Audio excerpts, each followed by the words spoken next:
Assalamualaikum warahmatullahi wabarakatuh. Perkenalkan, nama saya Fauzan. NIM saya 2866403, prodi saya Penjas Kesrek. Di video kali ini saya akan menjelaskan sedikit tentang pendidikan kesehatan.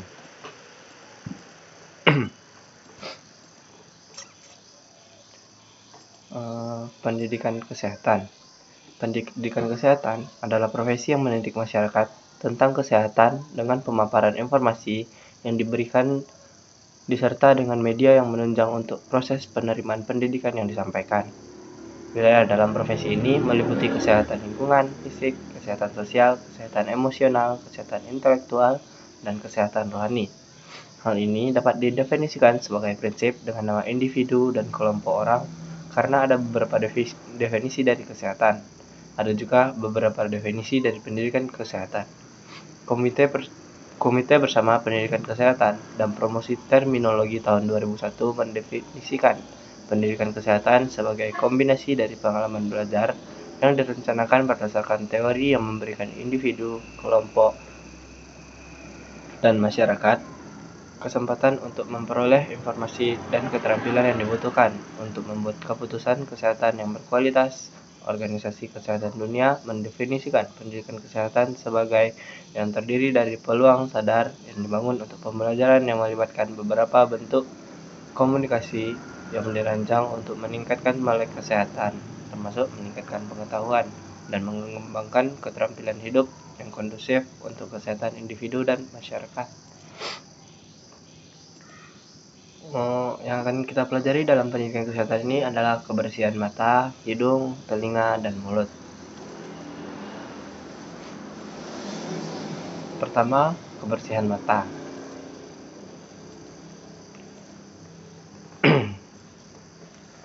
Cara aman membersihkan mata. Banyak cara yang bisa dilakukan untuk membersihkan mata, namun caranya harus disesuaikan dengan jenis kotoran yang masuk ke dalam mata.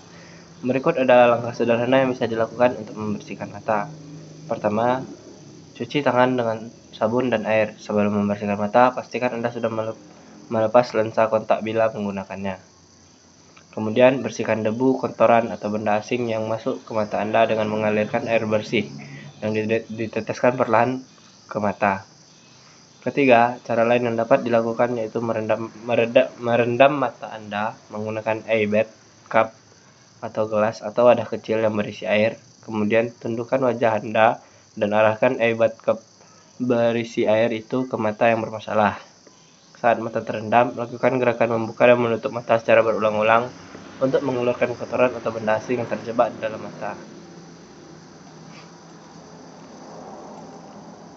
Selanjutnya, kebersihan hidung. Cara menjaga kesehatan hidung. 1. Menghindari polusi. Agar kesehatan hidung tetap terjaga, maka harus pintar-pintar menghindari polusi udara. Polusi ini berupa asap rokok, udara kotor, dan debu. Termasuk berusaha untuk menghindari hidung-hidung dari zat bahaya, misalnya bahan kimia yang baunya sangat menyengat dan bisa membuat hidung iritasi. Kedua, menghindari penyebab alergi. Tidak banyak yang peka dengan penyebab alergi ini, namun penderita sinusitis pasti akan lebih memahaminya. Ketiga, menghindari orang sakit. Penting sekali untuk menghindari orang sakit yang sedang flu, batuk, dan pilek, karena virus penyebab sakit ini ada pada percikan air liur atau juga ingus dari penderita. Terakhir, minum air putih. Hidunglah yang bertugas menyaring udara kotor menggunakan silia dan produksi lendirnya. Nah, lendir inilah yang menjadi kunci kotoran di udara untuk tidak ikut masuk ke paru-paru. Produksi lendir ini dipengaruhi oleh air minum yang kita konsumsi. Semakin banyak minum air putih, maka akan semakin banyak dan bagus pula produksi lendir hidung yang kita dapatkan. Ketiga, kebersihan telinga.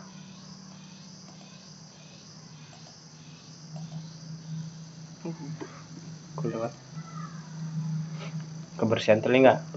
Telinga merupakan salah satu organ indera terpenting yang berfungsi sebagai alat pendengaran. Jika telinga rusak, seseorang dapat kehilangan pendengaran selamanya. Maka dari itu perlu untuk kita selalu menjaga kesehatan dan kebersihan telinga sehingga dapat terhindar dari segala kemungkinan buruk. Berikut beberapa cara untuk menjaga kesehatan telinga. Pertama, istirahatkan telinga.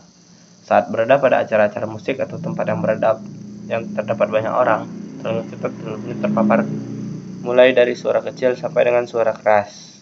Berikan waktu istirahat pada telinga dengan cara keluar dari tempat yang bising beberapa kali.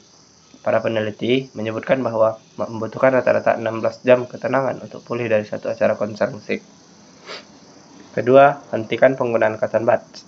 Tidak disarankan untuk menggunakan cotton buds saat membersihkan telinga. Telinga merupakan organ yang dapat membersihkan dirinya sendiri, dan lilin telinga mampu mencegah debu dan partikel berbahaya lainnya masuki saluran. Ketiga, kecilkan volume. Saat mendengarkan musik, kecilkan volume dan jangan mendengarkan musik keras-keras. Jika tidak, pendengaran kita dapat terganggu. Keempat, jaga telinga tetap kering. Telinga yang lembab memungkinkan bakteri dan kotoran yang lebih mudah masuk ke dalam saluran telinga. Terakhir, gunakan penyumbat telinga. Pada tempat-tempat yang bising seperti tempat konser, klub malam, atau tempat yang banyak orang berteriak, penyumbat telinga khusus mampu menjaga telinga kita dari suara yang mungkin berbahaya. Terakhir, kebersihan mulut. Oral hygiene atau kebersihan mulut adalah upaya melaksanakan kebersihan rongga mulut, lidah, dan semua kotoran sisa makanan. Kebersihan gigi dan mulut yang buruk tidak hanya menyebabkan bau mulut, kerusakan gigi dan radang gusi, tetapi juga meningkatkan risiko penyakit jantung dan masalah kesehatan lainnya. Cara paling sederhana adalah dengan menyikat gigi 2 kali sehari, yakni setelah sarapan dan sebelum tidur. Merawat gigi dan gusi perlu dilakukan sedini mungkin. Langkah-langkah yang dilakukan dalam merawat kebersihan gigi dan mulut adalah sebagai berikut. Sikatlah gigi benar minimal 2 kali sehari, pagi sehabis sarapan dan malam sebelum tidur. Pastikan gigi Anda bersih sebelum digunakan. Jangan tunggu sikat gigi Anda mekar. Ganti sikat gigi setiap 3-4 bulan sekali. Pilih sikat gigi yang berbulu lembut dengan kepala sikat yang dapat menjangkau semua bagian gigi. Sebagai indera pengecap yang terbilang sensitif, lidah adalah bagian yang paling sering terpapar makanan yang masuk ke mulut. Karenanya rajinlah menyikat lidah. Gunakan pasta gigi yang mengandung fluoride. Gunakan cairan antiseptik untuk berkumur setelah gosok gigi. Gunakan benang gigi sekali sehari untuk mengikat plak yang tidak dapat disentuh oleh sikat gigi dan obat kumur.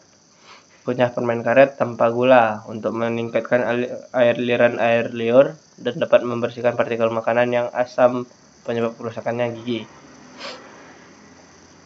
Partikel makanan dan asam penyebab kerusakan gigi.